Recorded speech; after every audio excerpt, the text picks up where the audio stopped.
Welcome to the All Things Nintendo podcast. I'm Brian Shea, and this is a weekly podcast to discuss all the biggest news and games from the world of Nintendo.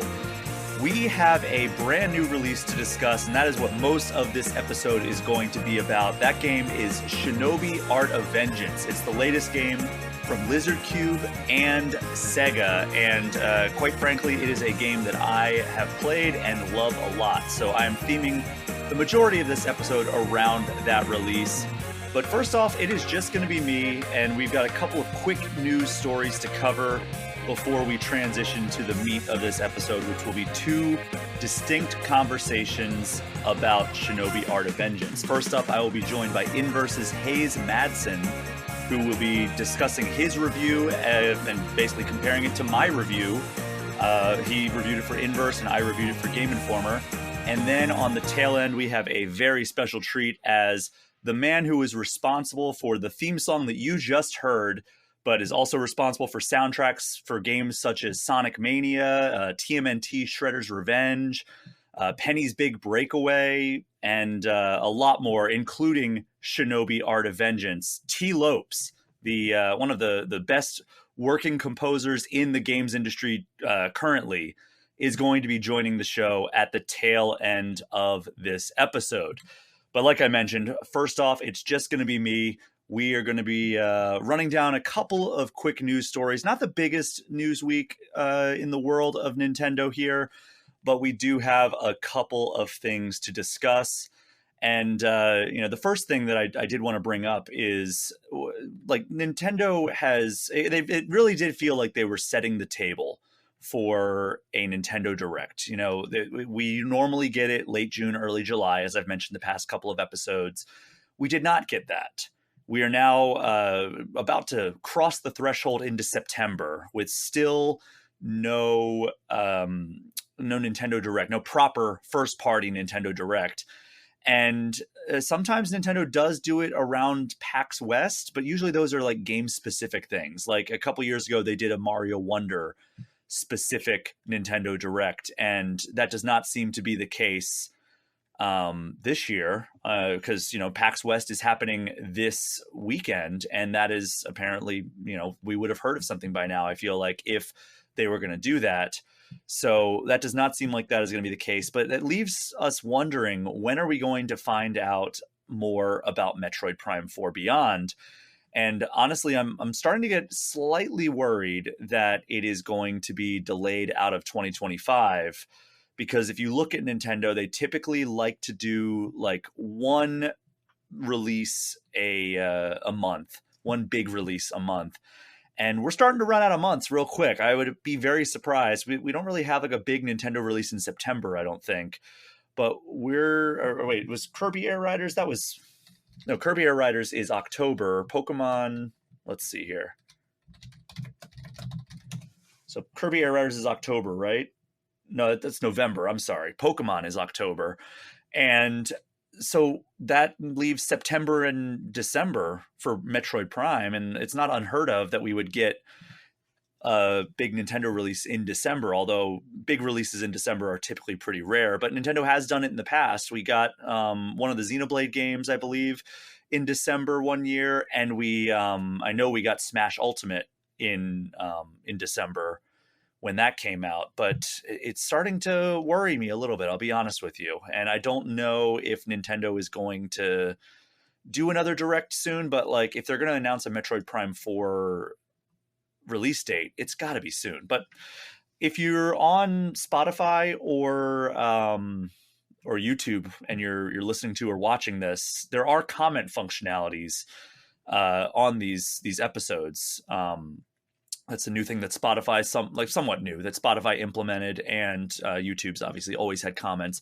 I'm curious what everyone is thinking is going to happen with Metroid Prime 4, because I was confident that we were going to get it in November, and then they announced Kirby Air Riders is November. So I'm starting to wonder / worry if it's December or later, because it would be, again, shocking that we haven't heard anything more on Metroid Prime 4. And I doubt that September is going to be the release date, because that's just no runway whatsoever. But yeah, we're still on Nintendo Direct watch, so it's been kind of a slow news week outside of the release of Shinobi Art of Vengeance. But I did have two that I wanted to shout out here.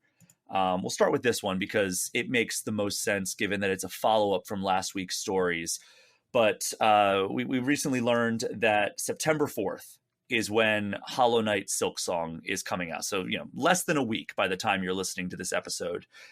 And it turns out that has signaled a seismic shift in the indie game space in particular. There were several games that were scheduled to launch in early to mid-September that have basically acted like this is Grand Theft Auto releasing, because they have cleared the way for Hollow Knight to really just have a clear landing strip for their release. They wanted to clear themselves out of the blast radius. Multiple games have been delayed out of the early to mid-September timeframe, and several of them have said outright, this is to avoid Hollow Knight Silksong, and it's a wild occurrence, and I'm going to run down some of those. So Baby Steps was one that I think that a lot of us are looking forward to. It's kind of like a zany like walking simulator, it looks like, and it's from Bennett Foddy, who was responsible for games like Ape Out and Getting Over It, which is a very, very popular game as well. And it was originally going to be coming out September 8th, and now it is September 23rd. And the quote said that, let's see, where is the quote? Okay, it's not in the, sorry, I'm reading this over on Game Informer, and there's, okay, so Nate, the wary onesie-donned fail-son at the heart of the eccentric adventure in literal walking simulator Baby Steps, has stumbled after attempting to ascend his greatest challenge yet, launching the week after Hollow Knight Silksong's surprise release date. So that is basically them confirming that this is because they wanted to clear the way for Hollow Knight Silksong. Demon School is another one that's almost like Shin Megami Tensei and Persona-inspired RPG. That also was delayed from September 3rd to November 19th. They did cite that they wanted to polish the game a little bit before the full release, but they also said Hollow Knight Silksong was part of that decision-making process as well. We also got Eterna Lucas, which was supposed to come out this month. It is now delayed into next year. That's a Metroidvania-style game. There's Feyland, which was supposed to come out of launch out of early access September 9th. It has now been postponed to TBD. And Clover Pit, which is described by Marcus Stewart over on Game Informer as a roguelite slot machine game. That was originally going to come out September 3rd, and it is now September 26th. So apparently all of them saying that Hollow Knight Silksong played some part in their decision-making process.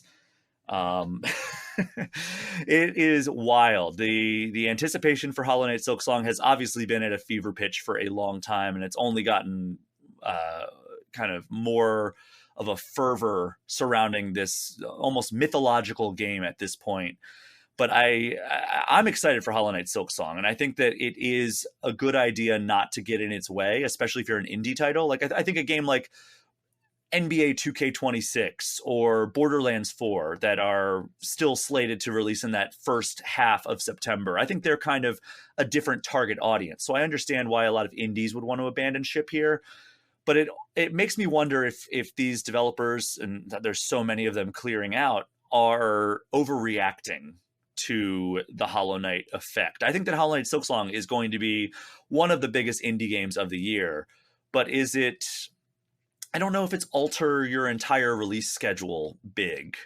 Maybe I'm underestimating the impact here. I think that like it reached this level of almost becoming a meme, and that causes it to garner this extra attention. And yes, that means that it's probably very easy for some of these indie titles to be overshadowed. But I'm wondering if a game like Demon School, for example, which seems like it's part RPG, part visual novel, if that really has all that much overlap outside of it just being a fellow indie game. So much so, and yes, I know they said that they wanted to add polish to the game as well. but does it have such an overlap outside of just being a fellow indie title that they needed to delay it by 2.5 months? I don't know. And I guess the sales numbers will ultimately show out how impactful Hollow Knight is, and adjacent games that haven't cleared out. Like there's a few games that Marcus notes here, like Adventure of Samsara, Jet Runner, Hirogami, and Metal Eden, that are also indie or kind of like double A published releases. We'll see how those perform, and like if the reviews are good and if the sales kind of match what the reviews would have us expect. But yeah, it's going to be interesting to see how impactful Hollow Knight Silksong really is once it actually comes out. But for now, it's obviously super impactful because all these developers are clearing out of that time frame, and I guess we have a much less concentrated early September at this point, but it's still going to be an extremely busy first half of this month.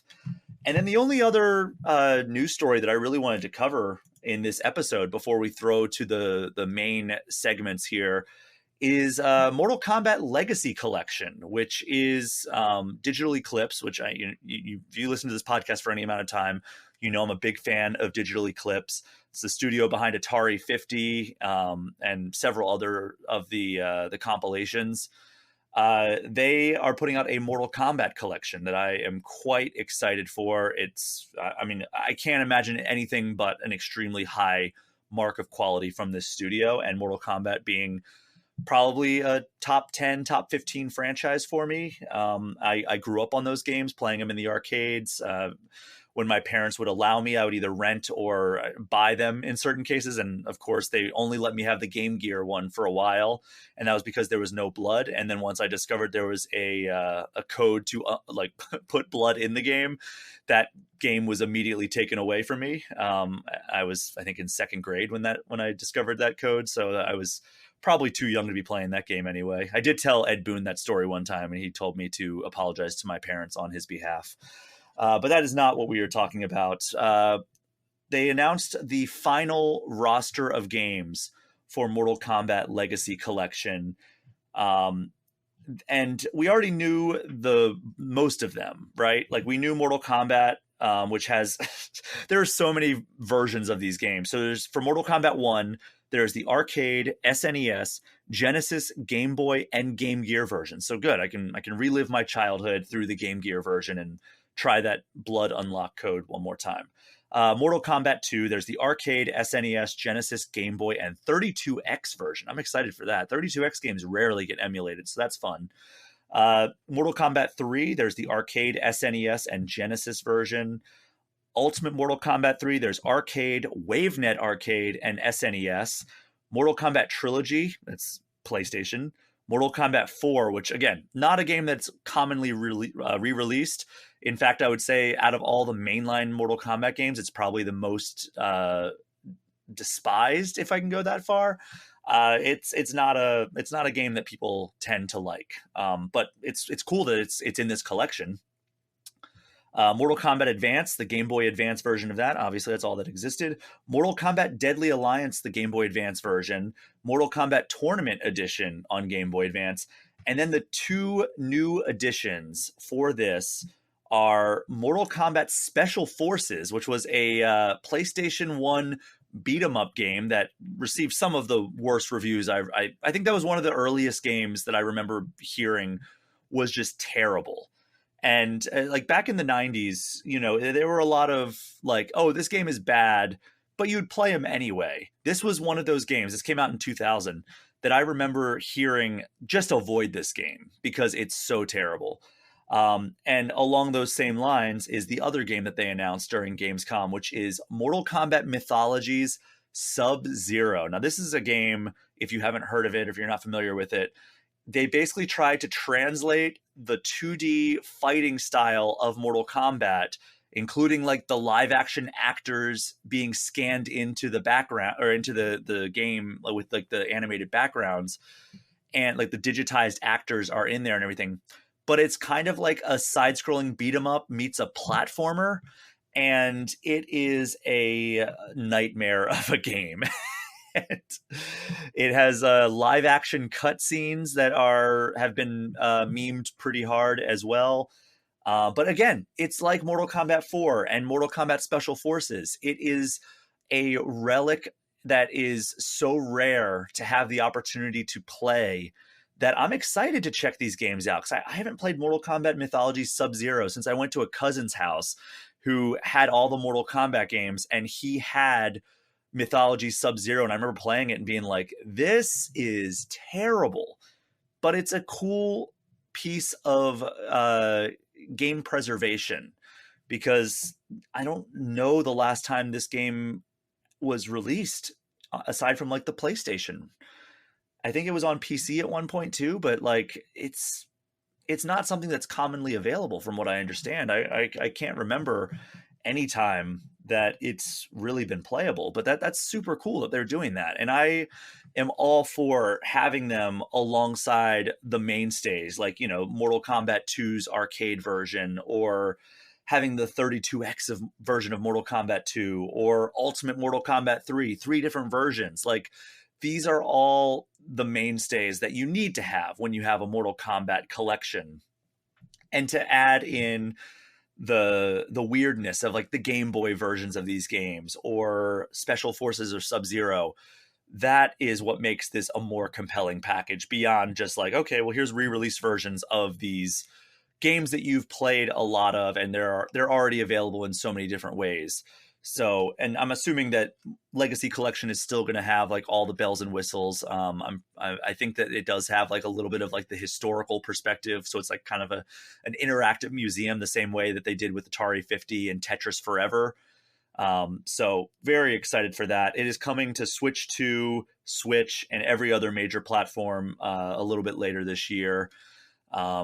So that's all the news that I wanted to cover here. And we're going to throw to the two subsequent conversations that I'm going to have with Hayes Madsen of Inverse and game composer Tee Lopes, who worked on Shinobi Art of Vengeance, as well as the theme song of this very podcast and several other acclaimed games. But before we take this first break, just a reminder that you're listening to the All Things Nintendo podcast. This show arrives in your podcast feeds completely free each and every Friday. But if you would like to support me and allow me to keep on making these episodes, you can join my Patreon page for as little as $3 a month. That price gets you access to the community Discord, which gives everybody priority access to Q&A episodes. But there are also $5 and $10 tiers that get you access to early and ad-free episodes, plus shout-outs at the end of each and every show. Just go to patreon.com and search All Things Nintendo. It would really help the show out if you are able to join. Otherwise, you can seek out my YouTube channel, which is a completely free way to support the show. Subscribe to that if you would be so kind. But we are going to take our first break of this episode, and when we get back, I will be joined by Hayes Madsen from Inverse to talk about our reviews of Shinobi Art of Vengeance. We will be right back. Hey there, I'm Hugh from Moderation, and if you like today's show, why not check out Roll for Riz, a podcast as ridiculous and cheesy as its title implies. You might have heard of Isekai. You might have heard of Reverse Isekai. But have you heard of D&D Reverse Isekai, where an adventuring party finds themselves in modern-day Japan with their powers completely and utterly intact? It sounds ridiculous, right? But it sounds like you want to listen to it, right? Find Roll for Riz wherever you can get your podcasts.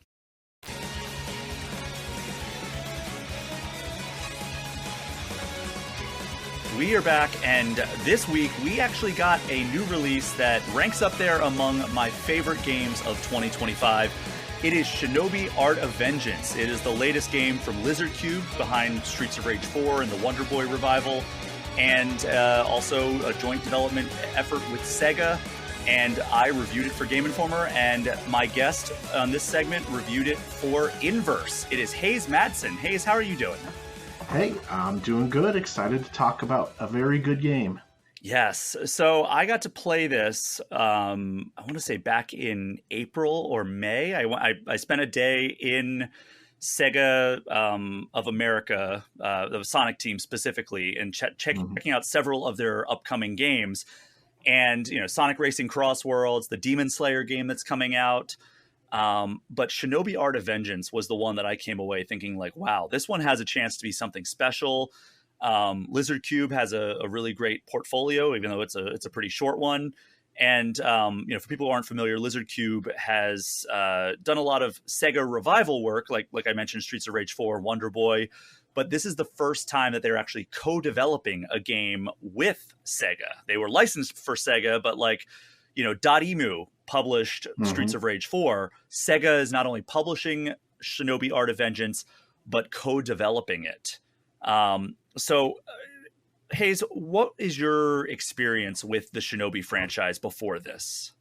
It's actually very little. I have played a few of the games. I played the original Shinobi, and I played the 2 PS2 games. I think it was the first one was just called Shinobi. I don't remember what the second one was called. And then I've dabbled a little bit in some of the classics here and there, but it was not a series that I grew up with or anything. Well, it's really been dormant for a long time. The last time we got a proper Shinobi game was on 3DS. So that tells you it skipped 2 entire Nintendo generations. We got the 3DS version, nothing on Wii U, nothing on Switch. And here we are. I mean, I guess this is on Switch, but we already have a new Nintendo console out. And really, I think that this shows not only Sega at the top of their game, but Lizard Cube, absolutely. This is the best thing Lizard Cube has put out. Oh, by far, yeah. Streets of Rage 4 is fantastic, don't get me wrong, but Shinobi Art of Vengeance, it's the best gameplay they've ever done, and I think it's the best art they've ever done, which really, in talking to Ben, the studio head over there, he got into games because he wanted to create good-looking video games. He saw the Aladdin and Lion King Genesis games, and was like, oh, wow, we could make something. I want to make games that look even cooler than this. And he really accomplished that with Shinobi Art of Vengeance. I think this is one of the best looking games I may have ever played. Yeah, I put in my review, the only thing I can think to compare to this on kind of a visual level is Vanillaware stuff. Yeah. Like Muramasa or 13 Sentinels. It just has that pop off the screen kind of feel, where it's just so silky smooth, and animations and there's so many different rich animations for combat and traversal and everything. Yeah, and it all complements those various elements that you're talking about so well. I on the Game Informer show this week, I brought up I keep bouncing back and forth between what is the best, the most perfect area of this game. It's between the visuals and the level design for me. I think the level design, save for maybe one level in the game, which we're not going to spoil too much about this game, but there is a level later on where I'm just okay, not a big fan of this level. But those segments are few and far between, right? The levels are so flawlessly okay, well, this is obviously the main path. And then if you want to do exploration off to the side, it's almost like a linear Metroidvania in a lot of ways. It's really good about that too, because I love Metroidvanias, but a lot of my problems with some of them is that it's very easy to get lost. And this is not that case because it has a lot of subtle cues on the map. So I've eventually realized that optional areas kind of have this purple tinge to them, or this orange tinge, and all the mainline paths are green. So you can kind of intuit where the optional stuff and the secret stuff is, but it's all done very seamlessly, I would say. Yeah, they do a fantastic job of just spelling out where is somewhere important to go. And I feel like every area, despite relying on the same core tenets of all right, this is either a precision platforming section, an exploration section, or a combat arena, they all feel distinct enough that I wasn't okay, here we go again, more enemies to fight. I feel like every single encounter was handcrafted in a way that makes it so that it was exciting and it kept you on your toes every single time. Even though it is often the same combination of enemies, it's either okay, well, here's a different arena shape, or here's a different combination of enemies in this one wave. So suddenly you have the floating ghost horse heads or whatever, and then you're fighting against the ghost samurai that you fought in the very first level, only now it's a regular enemy. And it's just like you have to approach it almost like a puzzle game, but also approach it like a fighting game with the combinations that you have to pull off. Mm-hmm. Yeah, and it's interesting you say level design is your favorite part, because I actually genuinely think the combat is my favorite part of this game. Because like you said, it is a 2D platformer, but it has these like really complex combo systems that are very similar to a fighting game. And as you go through and get money, you unlock new combos, and the way you can string those together is so satisfying. And that's before you even talk about like the execution mechanic, where if you stagger an enemy and raise their gauge, like you can do this instant execution that always feels so good to pull off. God, there's been so many times where I was like at the end of my life bar and I landed like the heavy attack, or I threw a kunai at the enemy and they had the little like execution symbol above their head. And you push both, I think it's both shoulder buttons to pull it off. And just seeing him jump into like that execution animation, and then like you see some health orbs drop, you're like, oh, thank God. Like it is so satisfying because like, you attack the enemy who's like either staggered or low on health, and they explode like a piñata. And then like, you get like, either money or rage gauge, which allows you to pull off an ultimate, or it gives you health, which is a very precious resource in a lot of these levels, even though the checkpointing, I think, is done very well. Like it's very rare that like I would die and be like, oh, now I have like this long sequence to go through again that I don't want to play. Or like I have just a lot of like time that I have to kind of like retrace my steps again. It's usually like, oh, I died, but like now I just have to start the encounter over primarily. And it's funny because I think it's the mark of a very well-designed game when I consistently found myself in those like split-second situations where there was one hit left, and but I still managed to beat the boss. And like I consistently every hour would find that kind of combat encounter but I still won. And it just is so satisfying that you can string along those kind of experiences throughout this game. Absolutely. What were your so one of the things that you can do in Ninja Gaiden, sorry, I also wrote the Ninja Gaiden 4 cover story that is currently on Game Informer. A lot of ninjas right now. I'm talking a lot about ninja stuff lately. For Shinobi Art of Vengeance is that you can like customize your loadout. So as you do exploration, you find these Oboro relics, which allow you to expand your shop. And within the shop, you can buy new combos, you can buy new moves. You can buy these different like ninpo abilities that let you like perform like elemental attacks a lot of the time, or like summon something to attack for you.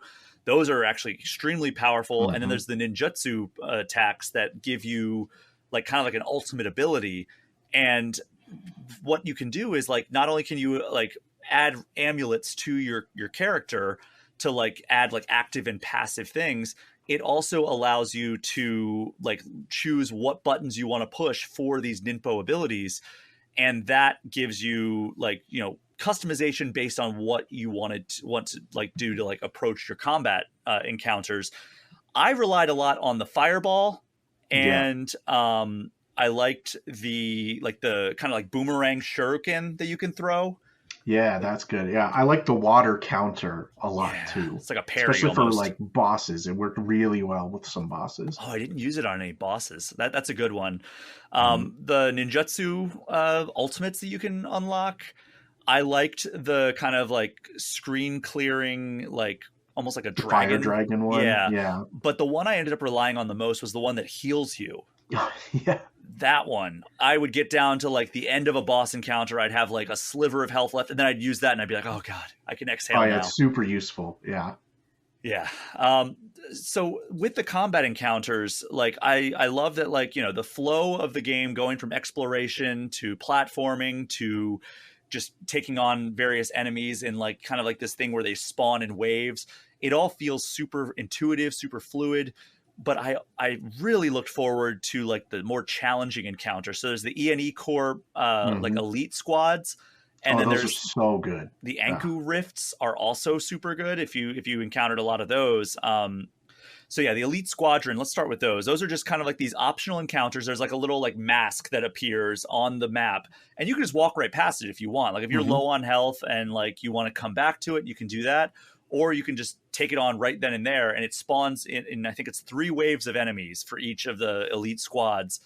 and like it's always like higher level enemies, especially near the end, like enemies with like multiple life bars. So it's almost like mini bosses, but they're like mini boss variants of enemies that you fight throughout the normal stages. And I don't know about you, but normally I'm like in games like this where it's like, all right, elite challenges, like I'm like, I guess I'll do it because like it's a good reward. But like when I get down to it, I'm like, especially near like the end of like a review game, I'm like, all right, I get it. Like I understand what those are conceptually. I can skip this and like golden path it towards the end. This, I don't know if I willingly skipped a single one. Like there were some that I missed because I just didn't explore like a little corner of the map or something. But I was super excited every time I had that or the Anku Rifts, which were just like, again, similar, like challenging combat encounter, or sometimes they were like challenging platform sequence. Mm-hmm. I was the same way. But I think what's interesting is that the game makes it very easy to like go back and do stuff that you've missed. Because if you go back to previous levels, you can fast travel to like any of the checkpoints on the map. You don't have to like redo the whole level. So if you want to come back later and like do those extra challenging battles when you have a few more combos, you can do that. And I actually did find myself going back to almost every level to do everything that I missed because I just enjoyed the experience of that combat so much. Yeah, it truly is like an incredibly designed game. And I think that like, you know, it shows that like I said this in my review and I said it on the Game Informer show, but like it kind of walks this tightrope of like, this is this long dormant franchise. Fans who remember it from back then have like a set of expectations for what a Shinobi game should be. And people who have never played a Shinobi game need to have some sort of approachable on-ramp. And it needs to keep up with like modern day game design conventions. And I think this flawlessly does that. Like it does it doesn't feel out of line as a Shinobi game, but it also feels like this is an elite action platformer that, you know, doles out these abilities in incredibly efficient, but also like perfectly eased into ways. And you never feel overwhelmed by the number of abilities you have at your disposal, and you can customize it however you want. The platforming is so precise and like it feels extremely tight, as does the combat. But like if you said like if you know somebody played the Shinobi games back on Genesis and then, you know, never played a video game again, but those were their favorite games, they have fond memories of it, and then you told them, hey, there's a new Shinobi game, do you want to check it out? And they're like, oh, I used to love those games, and they picked this up and played it, I think they would be like, oh yeah, this does seem like I agree, yeah, how this would feel, you know, 30 years later. Yeah, it does a really good job of mixing things up with like big set pieces too. Like two of my favorite levels are honestly the like side-scrolling levels where you ride the wolf, the giant wolf, and then you skate on a shield on the ocean. Yeah, and it's just these really cool like high speed, high intensity chase sequences almost. Yeah, and there's the bonus little stages. Yeah, there's little set pieces mixed in between levels too. I just think the variety here is astounding, honestly. It really is just, I mean, I said it earlier, this is probably my front runner for my game of the year currently. And, you know, I like Clair Obscur quite a bit. I still haven't finished it. I know. But like, you know, Donkey Kong Bonanza, I loved that game. That is up there with my favorite games of 2025 as well. That was my game of the year front runner before I played Shinobi Art of Vengeance. But this game, I went in with high expectations and they still somehow exceeded them. Yeah, it's definitely in my top three, like you, with literally Clair Obscur and Donkey Kong. Those my top three right there. Yeah, it's, I mean, I think it's been a sneaky good year for games so far, and Yeah. we have a lot on the horizon. How do you feel about like this like ninja renaissance that we're having right now? You know, we had Ninja Gaiden Black 2 at the start of the year, which was the first Ninja Gaiden release since 2014. We had Assassin's Creed Shadows. We had Ninja Gaiden Ragebound, which I don't know about you, but I played that. That was also fantastic. 100%, yeah. I actually wrote an article that I think it's actually really fun if you play this Shinobi and Ninja Gaiden Ragebound at the same time. Oh, wow. Because I think they're very, like, not literally at the same time, but, you know, you kind of go back and forth. I think they're very complementary of each other in terms of, like, Ragebound's focus on, you know, split-second reactions versus Shinobi's kind of fighting game focus. And they really kind of feed into each other in interesting ways. I did jump straight from Ragebound to Shinobi, so I will back you up on that. I don't know how well the mechanics would like mesh in my brain of like me being able to separate it. Be like, okay, well now I can use what I forget the secondary protagonist, but like her move set in. Oh, yeah. I feel like I would get some wires crossed if I was trying to play these games simultaneously. But maybe somebody who isn't as old and decrepit as me would be able to separate those in their brain. I know the feeling. But yeah, and then Ninja Gaiden 4 is kind of rounding out. That's October, right? Yeah, October 20th, I believe. And as I mentioned, I wrote the cover story for that. I got to travel to Platinum Games, which was super awesome. You know, the pedigree of that studio, having, you know, games like Astral Chain, Nier Automata, Vanquish, the Bayonetta franchise, like, you know, such a storied studio. And to be able to spend a full day in there playing Ninja Gaiden 4, talking to members of Team Ninja and Platinum Games, and really diving deep into how that game came to be from both of their perspectives was really, really fun. And also, you know, diving into the core mechanics of that. It's not currently slated to come to Switch 2, but I would be surprised if it doesn't. I mean, the Master Collection is on Switch 2. Yeah. Which is a good game on Switch 2. Yeah. It really would be. As is Ragebound. Ragebound is also on Switch. So I would not be surprised if Ninja Gaiden 4 does come. And if it does, we will talk about it then. But Hayes, the last thing I want to talk to you about before we let you go and we move on to the final segment of this episode, Sega has kind of planted its flag in the ground saying, we are going to be doing a bunch of retro revivals, right? Like it's going to be like, we're going to revive Jet Set Radio. We're going to revive Crazy Taxi. And I think Golden Axe is on there. Yeah, it's on there. Shinobi is the first one of that initiative, even though, you know, we got Super Monkey Ball a couple of, 2 years ago, which I feel like should have been maybe the first in that revival series. Virtua Fighter, I guess you could kind of put in there too. Yeah, so we have a lot of revivals of dormant franchises from Sega. One, how does this first entry in that initiative make you feel about future revivals that Sega has planned? It gives me a lot more confidence than I had even maybe a month ago. You know, I'd say I love a lot of those series. You know, Jet Set Radio in particular is one of my favorite games of all time. And I'd love to see that come back.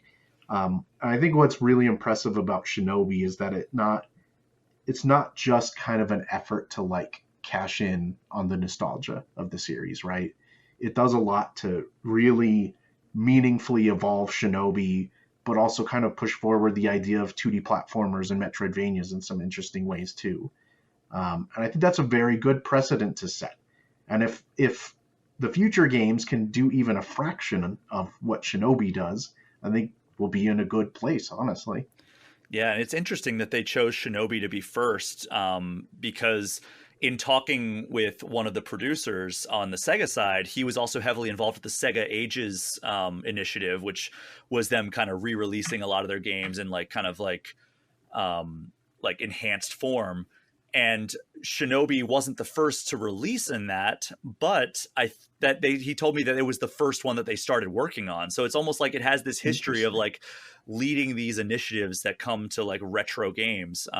So it's just a little interesting kind of, you know, coincidence there, if nothing else. But you said Jet Set Radio, one of your favorite games of all time. Is that the one you're most excited for out of this like kind of like revival thing? I would say so, yeah. I'm very interested to see what like a modern Crazy Taxi game looks like as well. But Jet Set Radio is just so special. When I was in Tokyo for the Ninja Gaiden 4 cover story about a month ago, I had a very rough day. I was stranded in Kamakura because the tsunami warning that was happening. I remember that, yeah. That's when Wesley and I was in China, yeah. Oh, yeah, that's right. Yeah, you were out there with Game Informer's own Wesley LeBlanc. And I was stranded in Kamakura and, you know, stuck there. The trains were all stopped. And I remember I came back to Tokyo finally after like 13 hours in Kamakura. And I was like, I'm just going to go to bed. And I was like, you know what? No, I'm going to go out. The night is young. It was like, I think like 8:30. And I'm like, I need some food. So I'm going to go treat myself to some like really good sushi. And I was in Akihabara, which is where I was staying, but also that's where I got some sushi. And I was walking back to my hotel and I'm like, I've got quite a decent amount of yen in cash, I am going to walk up and I'm going to spend like a lot of pocket change on this arcade. And one of the games that I played multiple times, I did multiple runs of Crazy Taxi, and it's like a stand-up cabinet. So it was like, cool. I've never experienced it that way. I've played Yeah, like the sit-down cabinet, but like, yeah, it was so cool to be able to play Crazy Taxi in a Tokyo arcade. We don't really get many opportunities like that here in the States unless you happen to find one in Dave & Buster's or something. There's not a lot of arcades left, like unless you, like you said, go to Dave & Buster's. That's like the only one. Yeah, well, I mean, there's a decent amount of arcade bars, at least in Minnesota. Yeah. That's kind of like your other option there. But Hayes, where can people find you on social media? Yeah, you find me at Blue Sky, at Solfleet, SOL Fleet, or at inverse.com. Or if you're going to PAX West this weekend, I will be hosting a panel with Naoki Yoshida and Hiroshi Minagawa. So check into that too. Oh yeah, just no big deal there. Just, the legends that are them. So like, yeah, great job there. I forgot you were hosting that panel. I was just going to plug I have to drop it where I can. Yeah, I mean that's a good names to drop there. But you can also read Hayes's review of Shinobi Art of Vengeance, which he gave a 9 out of 10. I gave it a 9.25. You gave it a 9. So we're on similar wavelengths here. Mm-hmm. Over on inverse.com. And as I mentioned, check out, if you're at PAX West, check out Hayes's panel with legends in the game right there. Goodness gracious. Mm-hmm. Naoki Yoshida, and who else was the second one? Hiroshi Minagawa, the art director of Tactics and 12 and a lot of things. Yeah, and I mean, you've interviewed Hironobu Sakaguchi, so like you're Mr. Final Fantasy at this point. I don't know how I got there, but I did. That is one of like my bucket list interviews that I haven't gotten in my career yet. We've been doing this similar amount of time, Hayes. I've been in it just over 17 years at this point. I think you've been in it like 16, 17. Yeah. Yeah, we talked about that. We were at an event. Was it Elden Ring that we were at an event? It might have been Elden Ring, yeah. Yeah, we've been to a lot of events together. Yeah. That was it. It was the one in Las Vegas that we were talking about. It was the Night Rain event. Mm-hmm. But yeah, man, it's great to chat with you always, and I'm sure I'll see you at an event soon. Have a blast at PAX West. And speaking of names that we're going to drop, Hayes is going to, depart the podcast now. And when we come back, we will be joined by Tee Lopes, who is the composer of Shinobi Art of Vengeance and also the theme song that you hear at the start of every episode of All Things Nintendo.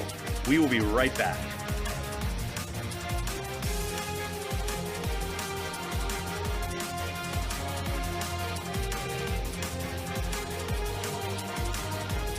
We are back for the final time this episode, and I am now joined by a very special guest. This is one of my favorite current composers in the video game industry, and he also happens to be the guy who makes the song that you hear at the start of every episode of All Things Nintendo. It is the one and only Tee Lopes. Tee, how are you doing? Hello. How are you? Great to be here.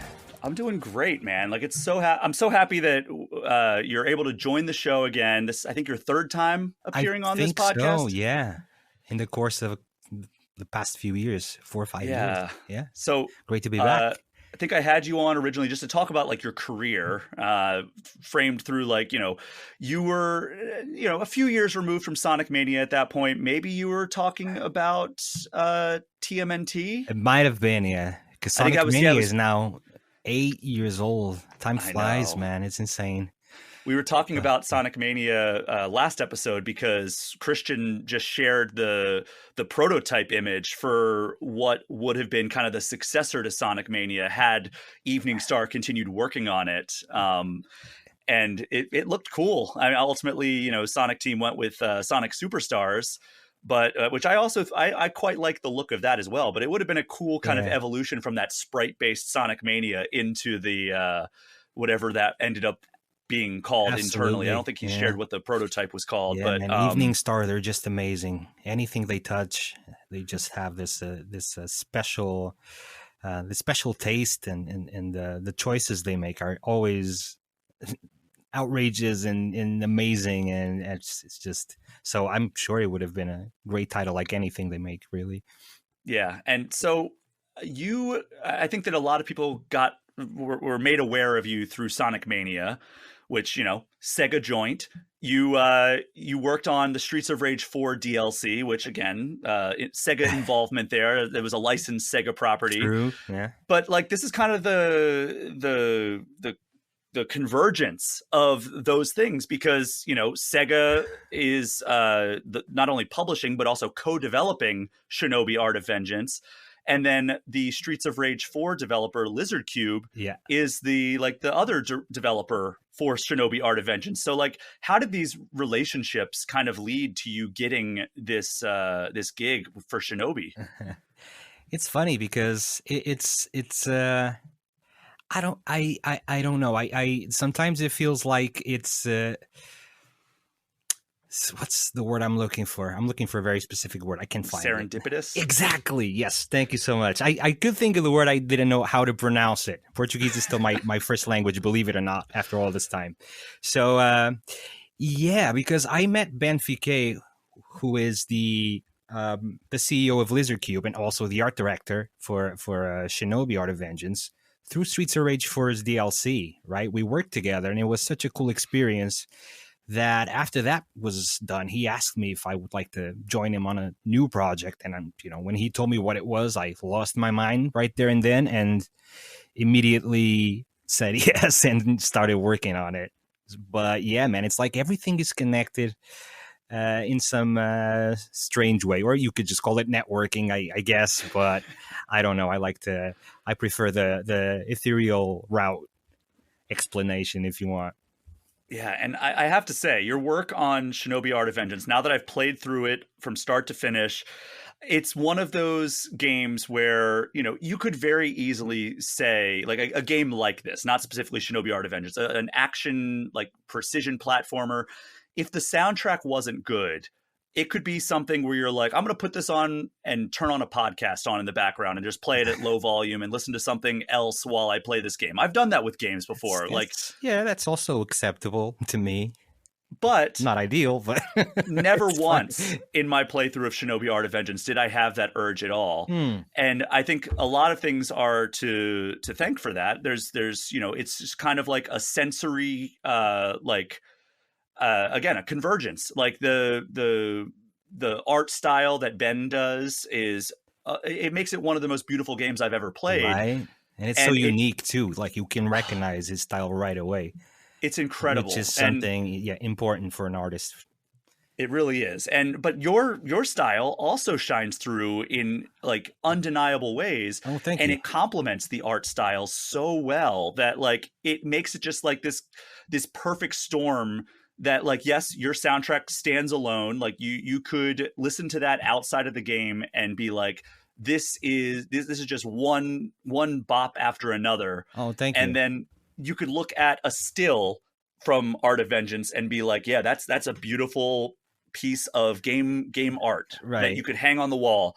But together, I think, and when you combine it with like how good the gameplay is, it really adds up to something that's greater than the sum of its parts. And it really coalesces into something that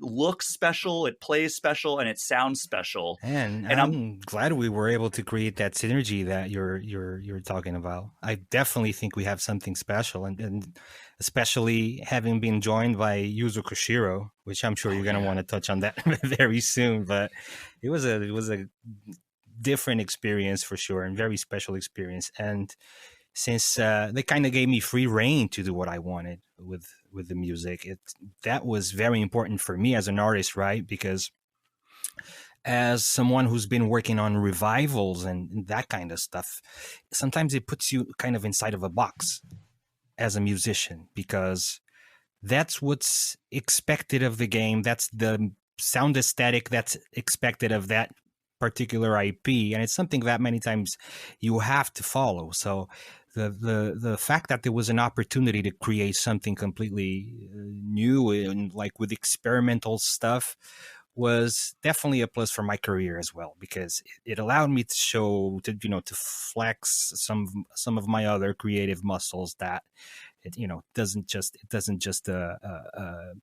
consist of following somebody else's style and trying to imitate that style. No, putting something new on the table, creatively speaking, that was very, very important for me. And I'm Yeah, and I sure mean, Yuzo Koshiro enjoyed it too, right? Because he did his thing too. He really got out there and like really outside of what you would probably usually hear from him. yeah, and we'll talk about Yuzo Koshiro in just a second here, because Right. I'm very curious to hear about like how that came to be and your collaboration and everything. But with like something that you touched on, where like a lot of your soundtracks have been in these long established franchises, like, you know, like I said, Sonic Mania, Right. TMNT, Contra, Metal Slug. Like there has to be some sort of like kind of like leash that you have to be kept on to an extent, especially since, Yeah. you know, Sonic Mania, it was a lot of like you're remixing or covering a lot of classic songs, because like it was like what 60-40, like classic stage revisiting Something like versus like that. all new stages, and then you Something get like to that. really flex your muscles with something like Studiopolis, which, you know, I think has quickly become a fan favorite. I know when I asked Ben Schwartz Yeah. for the Sonic 2 media junket. I asked him like what level he would like to see like recreated in the Sonic movies. He specifically shouted out Studiopolis. No way. Yeah, Now, see, he's a big fan of Sonic that's new to Mania. me. I didn't know. I gotta meet the guy one day. Just play some Yeah, Sonic Mania. Yeah, that's you crazy. should play some Sonic Mania with the live action Sonic himself. Wouldn't that be crazy? Yeah, absolutely.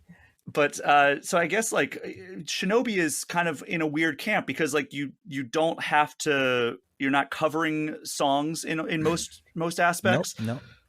but you are like, it is a long established franchise, but not in the sense of Sonic, where it's like people still like kind of have like a modern viewpoint of Sonic.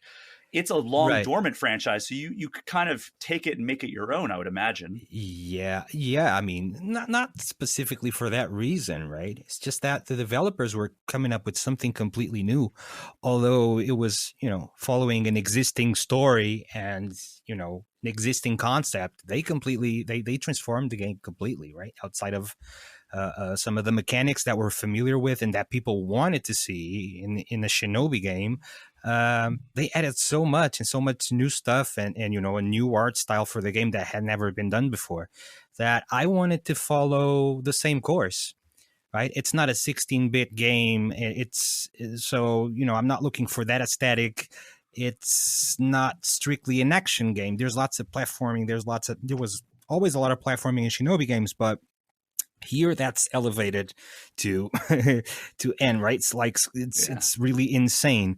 And also there's new mechanics that were added. There's the exploration, which is a big thing in this game too. So all of those factors informed this new style, or this new type of music, this new experimental music that we brought to the game.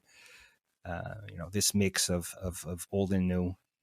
But I wouldn't say that there was, and going back to this, to what I said before, I don't think that there was a concern to, you know, try and bring back the past, and, you know, in that way. You know, there was a concern to do something fresh, something new, and that enhanced the experience, right? Not so much pandering to nostalgia like that, but enhancing the game that's in front of you right now, and help bring it to life, kind of thing. I think that was the main thing that I had in mind.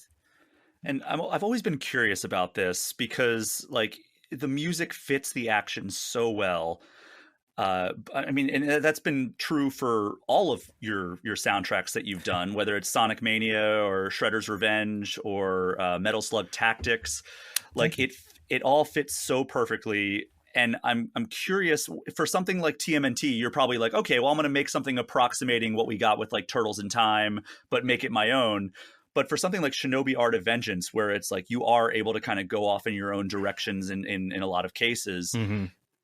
at what point do you kind of like come into the development cycle and show, like you get shown like some sort of concept of like what this game is going to be? Do you get to see like gameplay? Because for something like TMNT or something like Shinobi, it's very rhythmic in the way that you play through these games. Right. So you probably have to kind of match that rhythm to an extent with the way that you approach the soundtrack. Yeah, that is true. Yeah, it does follow the soundtrack does follow the pace of the game. Usually it's something that I pay attention to, the pace of the game, the colors on the screen, right? Because colors, they make you feel different things. So I try to paint with music, if that makes any sense, for lack of a better, more technical expression.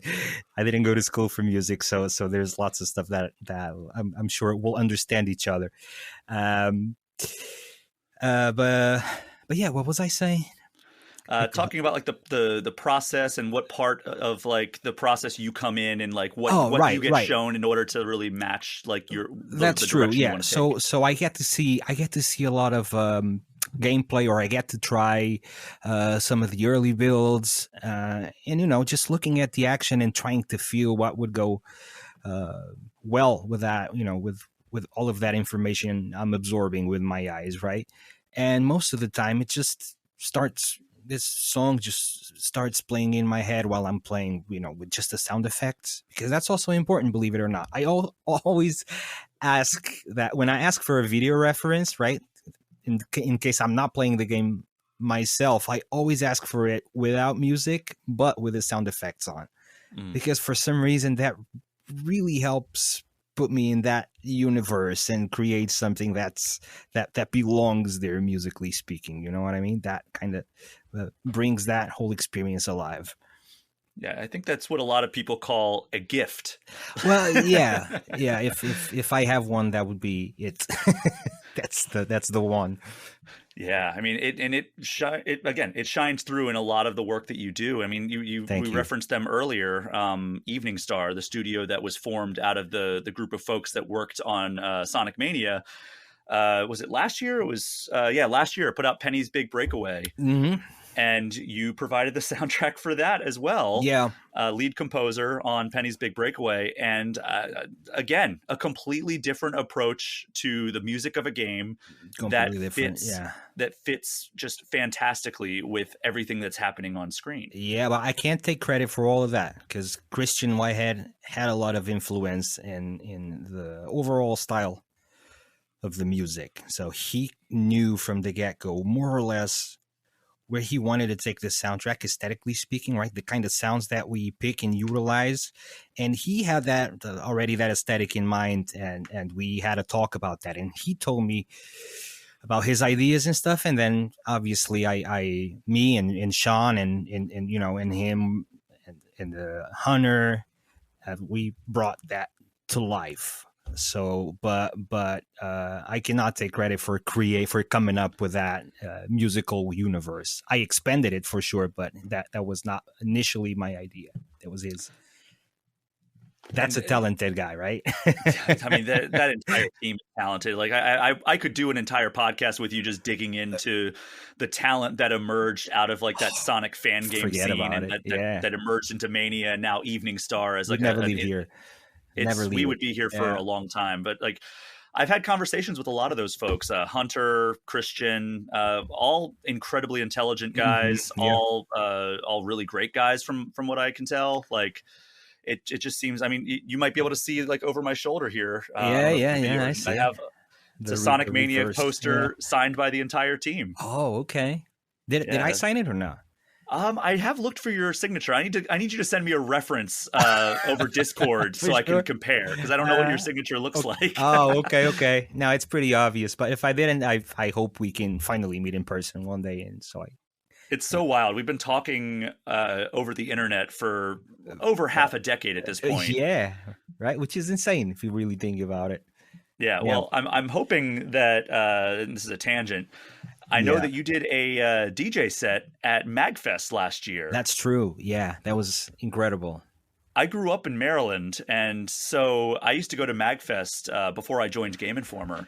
It's a fantastic, it's called Music and Gaming Festival for those who are unfamiliar. It happens like just outside of Washington, D.C. every single January. And I'm actually planning on going this coming January. You should, man. Everyone should go. I'm holding out hope that they're going to have you back for another DJ set, but they have not announced the lineup yet. No, me too. But it's up in the air now. Maybe they'll decide to call me to do something. But regardless, I should be going, and if you do go, it's going to be great to get. This episode is brought to you by LifeLock. Between two-factor authentication, strong passwords, and a VPN, you try to be in control of how your info is protected. But many other places also have it, and they might not be as careful. That's why LifeLock monitors hundreds of millions of data points a second for threats. If your identity is stolen, they'll fix it, guaranteed, or your money back. Save up to 40% your first year. Visit LifeLock.com/podcast for 40% off. Terms apply. Together. We'll have to finally sit down, and we'll have to discuss the next collaboration that we're going to do, because as I mentioned, you provided the soundtrack for the All Things Nintendo podcast. This is a right. I gave you, like, we had like a brief discussion when I came to you, and I was like, hey, I'm taking All Things Nintendo independent. Want to get away from this kind of royalty free but unable to be like monetized music that I've been using, just kind of stock music. Right. I wanted to get something that was like, purely All Things Nintendo. And we had a very brief discussion over Discord. I was actually I was on a trip for Topspin Tennis at the time, and I'm in my hotel room messaging you, telling you this stuff, and I remember you being like, "Okay, I'll take this," and then like I was like, "All right, well, he didn't need any more direction than that," and then you delivered the thing that was exactly what I was looking for.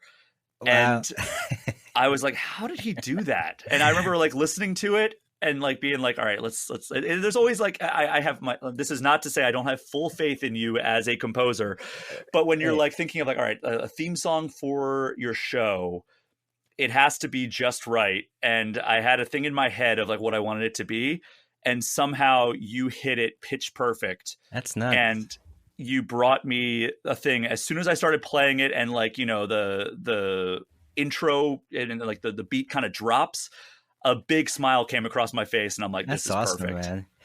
See, you can only hope that the people you make music for, be it your friends or clients, reacts this way. But to make something like that, like you have this, everybody has a certain energy about them, right?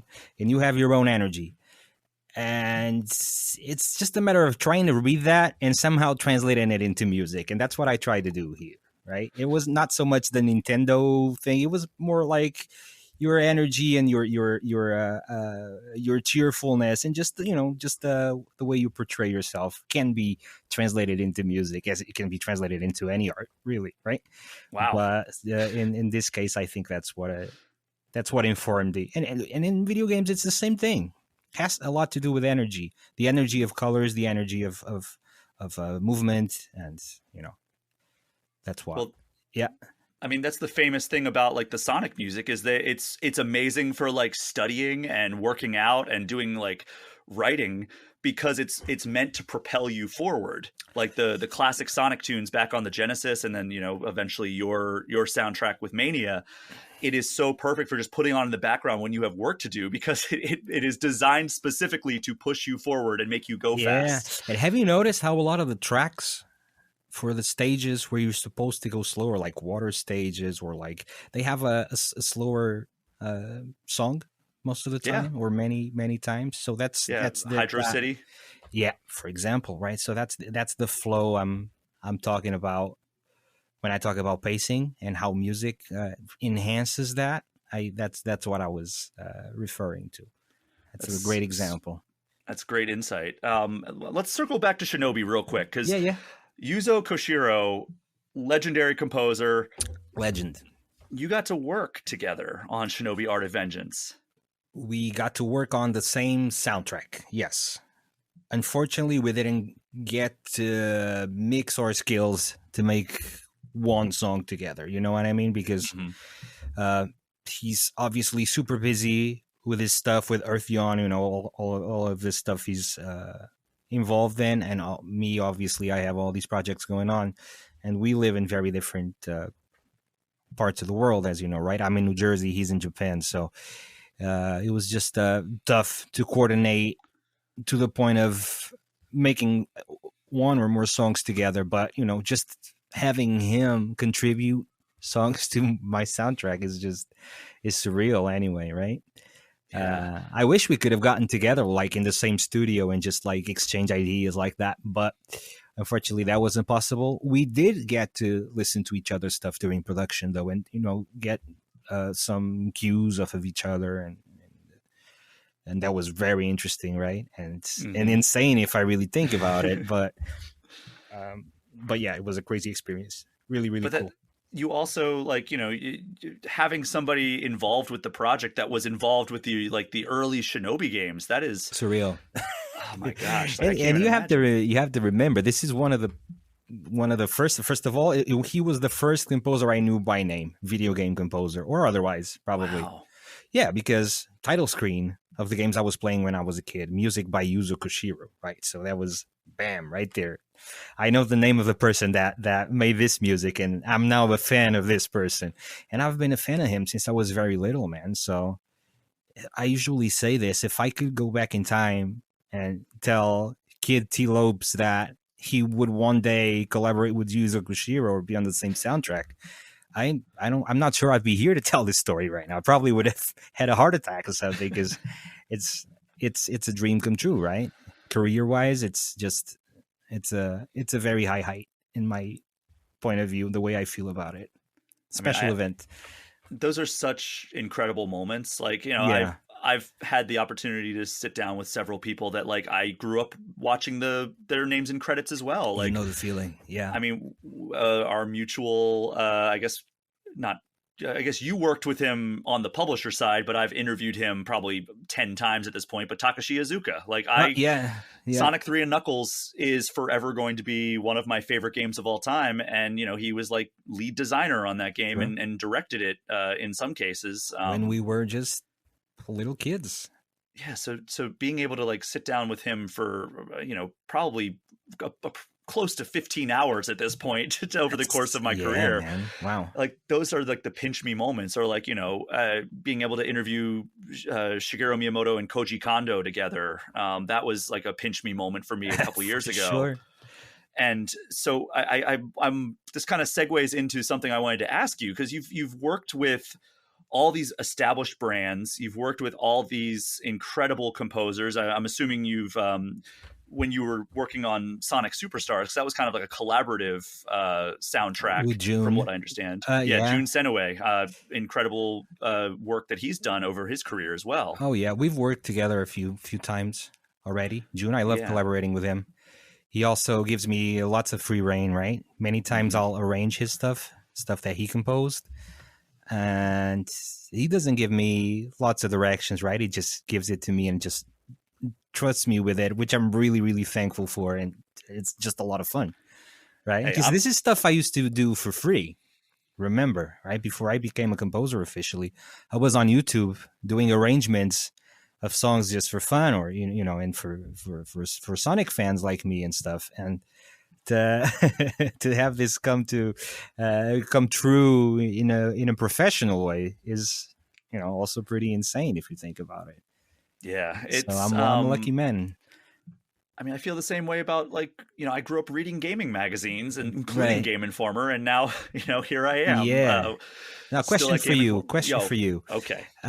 When you were speaking to these people, these big video game legends, do you forget after a few minutes that you're speaking to a legend, and does it kick in that you're just talking to a person at any point, and you get really comfortable, or is there always that fanboyism, if for lack of a better term? There's always going to be a little bit of that, but you have to kind of put it down somewhere deep. I walk in and I see Shigeru Miyamoto and Koji Kondo staring at me from across the couch. There's always going to be something where it's I'm asking the man who created Mario about Mario.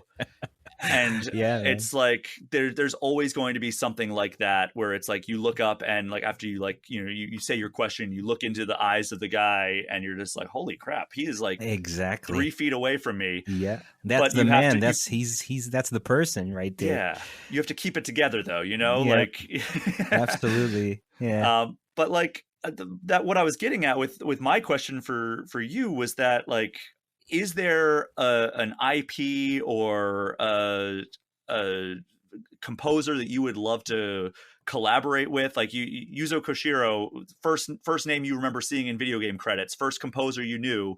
That was obviously a dream come true for you. Is there somebody else that sticks out? They're like, oh man, it'd be so cool to collaborate with Nobuo Uematsu, for example, or something like that. That would be insane. Can you imagine? That's another one of my favorite composers out there. Yeah, man. But there's so many names. I also had the pleasure of collaborating with some of my other favorite musicians, like Jun was a big one. Harumi Fujita from Tombi or Tomba, which was one of my favorite games when I was a kid. I was lucky enough to be able to do more than one track with her now. A couple of tracks for different projects now, actually. And then there was all of those amazing composers that, I didn't directly collaborate with, but I was on the same soundtrack as. That's all really incredible stuff. Now, who would I like to collaborate with? High in the sky, you have a genie, and it says you can choose one composer to collaborate with. I don't know, man. That's a very tough question. Yuzo Koshiro was number one. Well, for obvious reasons. So we checked that off the list. So now I have to sit down and really think about about a new idol I want to collaborate with. But no, I'd love to do a Mega Man game, man. Oh, you doing a Mega Man soundtrack would be incredible. That would be, I think, so much fun and probably so natural for me for some reason. I think that my vanilla style, right, when I'm not trying to get into different stuff, my less experimental, more natural style is very Mega Man-ish in terms of melodies and chord choices and all that stuff. I think it would come naturally to me. That's a project I would love to tackle, and Castlevania is another one, right? But I always talk about these two. I always talk about these two, I feel. I will say that when I heard, it's interesting when you were talking about making the All Things Nintendo theme song, you had mentioned, you didn't really think Nintendo, you were going off of my energy and the show's energy. But the first thing I thought of when I heard that soundtrack or the song that you composed was Tee Lopes needs to make a Mario Kart soundtrack. Mario Kart. Oh, man, that would be a funky one. That would be really cool. I don't know that that's ever going to happen, though. Yeah, Nintendo is very internal with all their stuff. Because of the circumstances, but man, would that be amazing? I would love to. Yeah, well, that was the first thing that came up to me was giving you a Mario Kart soundtrack would be yep, that's all I need. Not even the entire thing, just a track or two. Just a couple tracks, yeah, that would be amazing. But yeah, Castlevania. I mean, I think that was one of the first soundtracks that I remember hearing as a kid and being like, oh, this is NES? Distinctive and it has identity to it. And I would be whistling the song Vampire Killer, right? Vampire Killer, yeah. Are you talking NES? Yeah. The first one. Okay, wow. You got that game when it came out? I didn't get it, but my cousins had it, and I would go over to their house and play it. And that was Mario, obviously you knew do, but hearing Vampire Killer with Castlevania on NES, it was oh man, this is an earworm that sticks with me long after I walk away from the NES.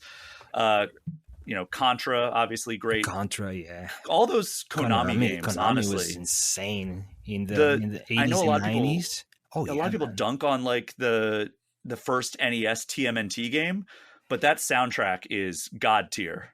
Yeah, the soundtrack, I'm not too familiar with that one, believe it or not. I know a couple of songs. It's not something I played as a kid, but that's that TMNT is Ultra Games, right? Which was Konami's localization outside of the Japan.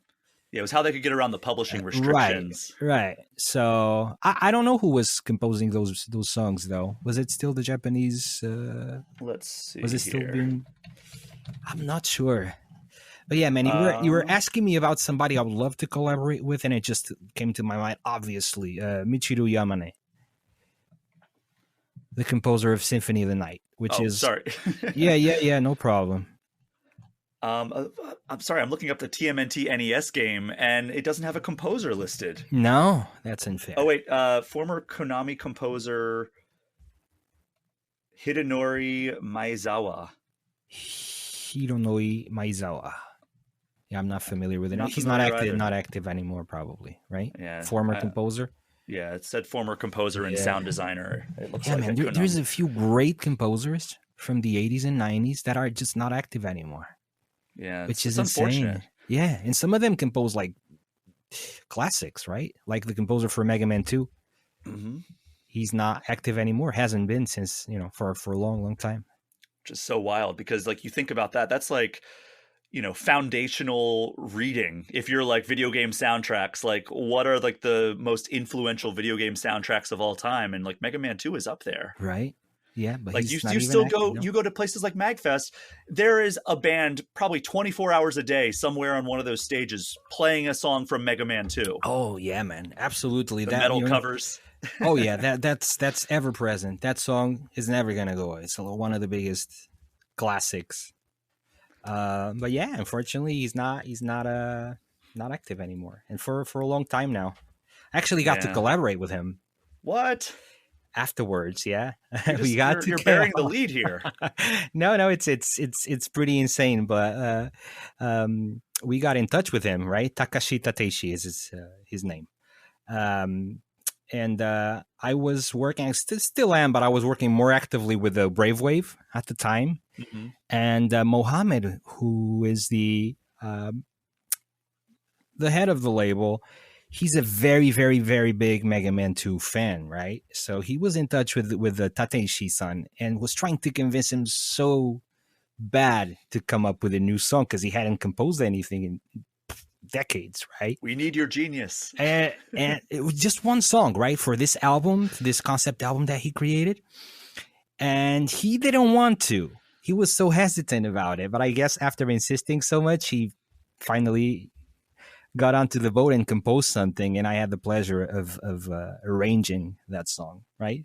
Yeah. Me and Harumi Fujita. So there was that trio of, in one song, which was really, really cool. And Johnny Atma was on the guitar for that, by the way. That's got to be another pinch me moment. Oh, yeah. That was a while ago. It was a few years ago already, and it was something I couldn't talk about for a long time because the song wasn't out yet, and it wasn't out for a few years. But now I can talk about it, and it was one of those moments for sure.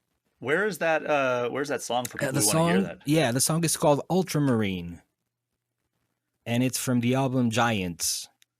I'm assuming it's all on the streaming services and everything. Yeah, Ultramarine. Look it up. Ultramarine. Yeah, I will check that out after this call. Honestly, yeah, that's the first thing I'm doing after this call. And then it has like a really, really cool sax solo and everything, and lots of references to Mega Man 2 music, which was something more requested. And I'm like, oh, okay, I'll find ways to sneak some stuff in there. Let's see if you pick up on that. But it's great stuff.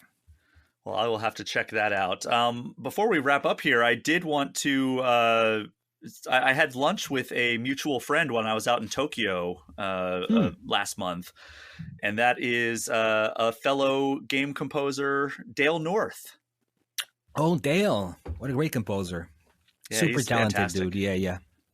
Yeah. He we talked about you because I was like, hey, like these are like Dale and you are like two of my favorite current working composers in the games industry. Yeah, man, he's fantastic. He's one of the top guys for sure. Yeah. So it was just a fun thing, and so I got to hang out with Dale for a day in Akihabara, so that was super fun. And then I'm jealous.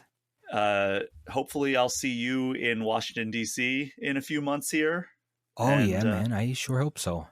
So. You're gonna love it. It's keeps expanding and getting better and better acts, like really cool stuff. I had a blast. I hope to see you there.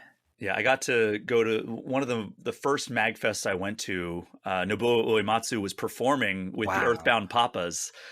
And that was like a once in a lifetime situation. I just like randomly ran into him in the courtyard, and I was like, he was like on his way to a signing, and I just happened to be out in the courtyard, like in between, like where the Gaylord Hotel where it's held. Yeah. There's like a little courtyard, like by like one of like the main stages. Yep. And I guess his band was out there doing a photo shoot, and like they weren't letting anybody else in because like people would storm him. Right. But I was already out there when they came out. So I just got to watch them do this photo shoot while security watched all the doors, and then like just randomly got to say hi to him. And I was like, this is so cool. And this was before I was at Game Informer. This was like like 2009, 2010 maybe. Oh yeah, that was a while ago. And now I missed it. I wasn't going to that convention at the time. I wasn't doing much with the video game industry at the time yet, but yeah, man. I was fresh faced in the industry at that point. Absolutely, man. You got lucky. I don't know when we'll get to see something like that again. So yeah, and I wasn't even going to go. A friend who was like clued into it was like, you need to come this year because this is a once in a lifetime opportunity. He doesn't perform in the US very often. Right. And they got him. And like, I'm a diehard Final Fantasy fan. So like to have, especially Final Fantasy X, I think that is one of my favorite soundtracks of all time. I can listen to that and get goosebumps. To Xanarkand is incredible, yes. Right? One of the greatest songs, I think, in general, not just in gaming. I used to get tear-eyed at the ending. Oh yeah, when he puts his you say Titus or Titus? I always said Titus, but I've corrected. Right? I've course corrected to say Titus just because that's how I don't want is. people to be like, actually. Yeah. Oh, that's the official. It's Titus. All right. It is Titus. So when Titus wraps his arms around what's her name? Yuna, and then he kind of just vanishes. Yeah. The music during that scene is so incredibly touching. When that trumpet comes in, I still remember it. See, I remember it's playing. It's replaying inside of my head right now. It's so touching, man, and it's definitely one of my favorite. Final Fantasy X and Final Fantasy VI are my two favorite Final Fantasy soundtracks. And what's your favorite soundtrack overall? Favorite game soundtrack? It's Symphony of the Night. Okay. Castlevania. Yeah. You had that ready. I was telling you about this before you were looking up when you were looking up the TMNT composer. So sorry for making you multitask. No like worries. That. So yeah, she Michiru Yamane would be somebody I would love to collaborate with. Musically speaking, she is just incredible. And Symphony of the Night is such an eclectic soundtrack, man. Just has a little bit of everything, and definitely one of my inspirations for and one of the reasons I try to be eclectic with my music too, to do a little bit of everything and explore a little bit of everything. It's just such a complete soundtrack and so enjoyable, right? It doesn't have one bad song. It is incredible. Yeah, it's one of the just one of the most perfect games, honestly. Yeah, like establishing the Metroidvania aspect of it, and also the action is so perfect. The platforming, it almost. I mean, I guess it's a perfect circle back to Shinobi Art of Vengeance, because I think Shinobi Art of Vengeance is much in that way as well, where it's like all these disparate elements come together to create something really special. Right. And I think Castlevania Symphony of the Night is a perfect example of that. Speaking of Castlevania composers, it was one of the coolest moments I had was in 2013 at MagFest. Kinuyo Yamashita. Yamashita, yeah. She was at MagFest and did they did like Bit Brigade. That's the band I was thinking of. Bit Brigade, yeah, okay, I'm familiar. So they basically have a guy up there speed running, and then they have a band behind him playing the soundtrack. Like it's like a rock show. Oh. But so you haven't heard of these guys? No. Well, I have heard of the name, but I never caught their act. I didn't know. So basically there's a speedrunner. That's his job in the band. And he has like a tube TV in the front, and then they have it projecting up on the screen behind him. Uh-huh. And then there is a rock band that comes out and plays the soundtrack live for whatever game he's playing. And so I've seen like The Legend of Zelda. I saw the original Castlevania, and Kinuyo Yamashita was actually in attendance when they were performing original Castlevania and playing her music up on stage. Oh, okay. Wow. And she's off on the side just watching and smiling as they're doing this. And it was such a cool experience to see that. Oh, for sure, man. Wow. No, I definitely missed out on a lot of stuff throughout the years, right? I've been to the event 3 times now, and every time there's just so much going on that it's hard to catch everything, and sometimes you get distracted and you miss the really good stuff. And in my case, I had to perform and I had to do all this stuff, so I definitely missed some great acts this year. But it's still great to see everybody and to just get to relax for a little bit and not worry about work and just enjoy music and games and the stuff I'm so fond of. Well, if we both end up at MagFest this year, you'll have one more thing to do, and that is grab coffee or grab lunch with me. Rob me away, and let's do that. Absolutely. T, thank you so much for joining me for this episode. This has been great. It's awesome. It's always great to catch up with you. Man. We do this every couple of years, it seems. Let's hope we do it more and more often, man. Because of more and more releases. That would be a good sign. I'm sure you have more than enough stuff on your plate right now that we'll have plenty to talk about in the coming years. Fortunately, there's a lot going on. So, I'm fortunate. I'm grateful about that. Really happy about that. But yeah, we'll catch up about that soon, hopefully. Well, thank you so much for joining this episode of All Things Nintendo. And thanks everybody. That's for listening. Thank you for your time, and thank you, Brian, once again. Always a pleasure, man. And thank you so much to everyone for listening. As you know, the Discord and the associated Patreon page are the best ways to get in touch with the show, but you can also reach out to me, Brian, at allthingsnintendo.com, or hit me up on Instagram or Blue Sky at Brian P. Shea. And you can also subscribe to the channel on YouTube. T, I see you taking a drink there, but can you tell people where they can find you online and how they can support your work? So these days you can find me in lots of cool soundtracks that are coming out. Well, lots of cool games. Hopefully you agree the soundtrack is also cool. You could also find me on Twitter, Instagram, and Facebook. Just look up Tee Lopes. I think I'm the only one in the industry right now, so it's not going to be tough to find me. But I'm sure it's Sonic Mania and Penny's Big Breakaway and Shinobi in your bio. Yeah, exactly. Yeah, all that good stuff will be there. That is our show for this week. Thank you again so much for listening. Take care. We'll see you next time.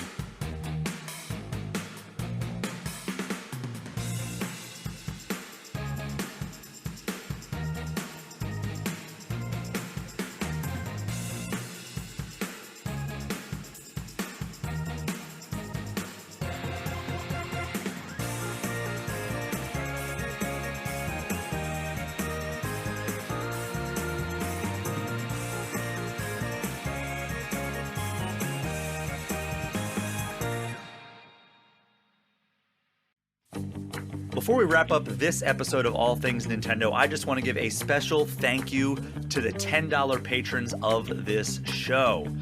Alex Stadnick, Andy Junkins, Ben Richland, Carbon Mjolnir, Chaps My Ass, Derek Sigmund, Dusty Beeman, Ian T. Clark, Jason Thompson, Jawar Hello, Johnny 5, Jose Villalobos, Joshua DeProy, Casey Radio Man, Cody Gibson, Creeper 207, Paul at Drunk on Mako, Pratable, Rob McCann, Bobby Mac 265, Robert Sosa, Roberto Nieves, Roger Reichart, Russell Sayer, Smithy Poo, Zachary Pliggy, and Zek 3 Sword Sama. Thank you so much for continuing to help me out with this show and allow me to continue putting out episodes week after week. Hey there, I'm Hugh from Moderation. If you liked today's episode, why not check out Dice Will Roll, the queerest Pathfinder show on the planet? Join a crew of 4 friends asking you the important questions about RPGs, like, is it cannibalism to eat a polymorph chicken? From getting 4 nat 1s to the roll to standing up to the darkest forces in the multiverse, Dice Will Roll is available wherever you get your podcasts.